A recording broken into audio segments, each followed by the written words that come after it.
Hello, আসসালামু আলাইকুম। আশা করি যে যেখানে আছেন ভালো আছেন, নিরাপদে আছেন। আসলে কি বলবো, আমার প্রাণের শহর কুমিল্লা, আমাদের শহর কুমিল্লা আজ ভালো নেই। গোমতী নদীর আশেপাশে যে এলাকাগুলো আছে খুবই তাদের অবস্থা খারাপ হয়ে আছে। পানির স্রোত, পানি আসলে কোনোভাবেই কমতেছে না। যদিও আমাদের বাড়িও গোমতী নদীর কাছাকাছি এলাকাতেই, আসলে পাশাপাশি। তারপর আমরা এখন পর্যন্ত নিরাপদ আছি, কিন্তু কতক্ষণ নিরাপদ থাকতে পারবো সেটাই জানি না। আসলে যেভাবে পানি বাড়তেছে, এই পানি আসলে কখনোই কুমিল্লাতে এর আগে আমি দেখিনি।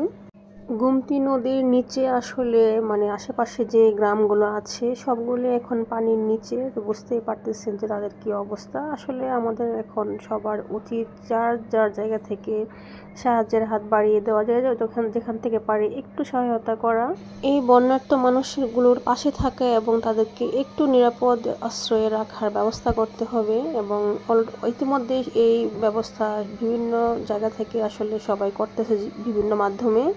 আসলে যে গোমতী নদীটা ছিল কুমিল্লা শহরের মানুষের প্রাণকেন্দ্র, যেখানে আসলে অসংখ্য মানুষ ঘুরে বেড়াতো মনের আনন্দে, আজ সেই গোমতী নদীর আশেপাশে সব কিছুভাবে ডুবে আছে। আসলে এই জিনিসটা মানা যায় না, দেখে খুবই কষ্ট হচ্ছে যে আমাদের এই গোমতী নদীর আশেপাশে এলাকার মানুষ এখন কতটা কষ্টে দিন কাটাচ্ছে।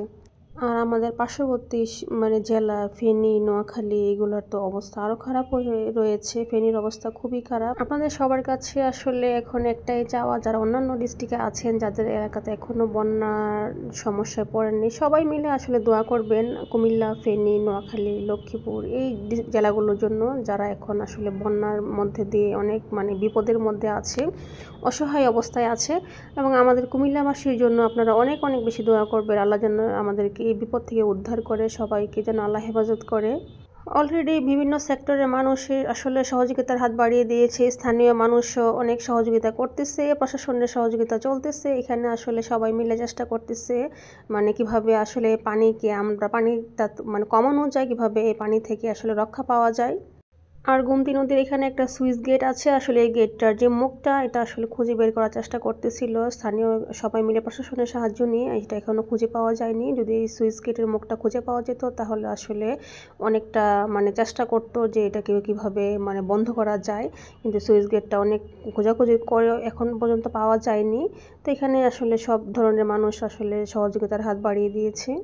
এটাই আসলে আমাদের সবার উচিত, যার যার জায়গা থেকে আসলে বন্যার্ত মানুষের পাশে থাকা, তাদেরকে একটু সহযোগিতা করা, আমরা যেখানে আছি না কেন। আর যারা আপনারা এখন পর্যন্ত নিরাপদে আছেন, তারা সবাই আসলে বন্যার্ত মানুষের জন্য অনেক অনেক বেশি দোয়া করবেন। আর আমরা তো গোমতী নদীর পাশাপাশি এলাকাতে আছি, আমরা অনেক রিস্কের মধ্যে আছি, তারপর আমরা এখন পর্যন্ত নিরাপদ আছি আলহামদুলিল্লাহ।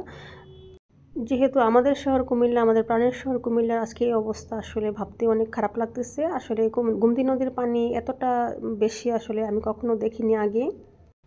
তারপরে আমি আসলে বাসা থেকে বের হয়ে থাকতে পারলাম না। আসলে আমি একটু বের হয়ে গোমতী নদীর আশেপাশে জায়গাগুলো একটু দেখে আসলাম, একটু কি অবস্থা পানির এখন, সেটাই আসলে আপনাদেরকে একটু দেখানোর চেষ্টা করলাম যে আশেপাশে কি অবস্থা চলতেছে। যদিও দুই সাইড দিয়ে রাস্তা ব্লক করে রাখা হয়েছে। আসলে যার যাই সে বুঝে কি অবস্থা, যার যেই মানুষটার ঘর ছাড়া হয়েছে, মাথা গোঁজার ঠাঁইটা পর্যন্ত চলে গিয়েছে, আসলে থাকার জায়গা নেই, তারা বুঝতেছে আজকে যে কতটা কষ্ট হচ্ছে তাদের।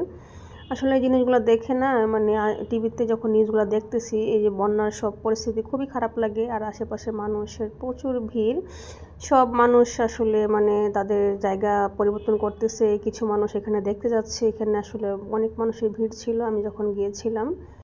মাঝে মাঝে ভাবতেছি যে আমি তো বিল্ডিংয়ে থেকেও আমার এত টেনশন হচ্ছে, যে এত চিন্তা লাগতেছে যে কি করব। আর যেই মানুষগুলো এখন ঘরছাড়া হয়েছে, যাদের আসলে মাথার উপর পর্যন্ত পানি চলে গিয়েছে, তাদের কি অবস্থা, এটা আসলে ভাবতে অনেক কষ্ট লাগতেছে। যাক, এটা ভেবে একটু শান্তি লাগতেছে যে ফেনী, নোয়াখালী, লক্ষ্মীপুর সব জায়গাতে আসলে বিভিন্ন সেক্টরের মানুষ অনেক মন প্রাণ দিয়ে তারা আসলে কাজ করতেছে। বন্যার্ত মানুষের পাশে তাদেরকে খাবার দেওয়া থেকে শুরু করে যতটুকু সুবিধা দেওয়ার তারা চেষ্টা করতেছে। এই যে মানুষটা দেখেন, তার গরুগুলোকেও একটু বাঁচানোর চেষ্টা করতেছে, শেষ চেষ্টাটা করতেছে আর কি। তো যাই হোক আমি এই পুরা গোমতী নদীর এরিয়াটা আজকে ঘুরে গেলাম। তারপরও আমি 2 সাইড আর দেখাতে পারিনি, যেদিকে যাওয়া আসলে বন্ধ, রাস্তা ব্লক করে রেখেছে। স্থানীয় জনগণ যেতে দিচ্ছে না, যেহেতু এদিকে যাওয়াটা একটু বিপজ্জনক। তারা আসলে সবাই মিলে অনেক কাজ করতেছে, কিভাবে এই বিপদ থেকে আসলে আমরা সবাইকে মানে বাঁচানো যায়, সবাই কীভাবে বিপদ থেকে রক্ষা করতে পারে। তো যাই হোক, আশেপাশে কিন্তু মানুষেরও প্রচুর ভিড় ছিল।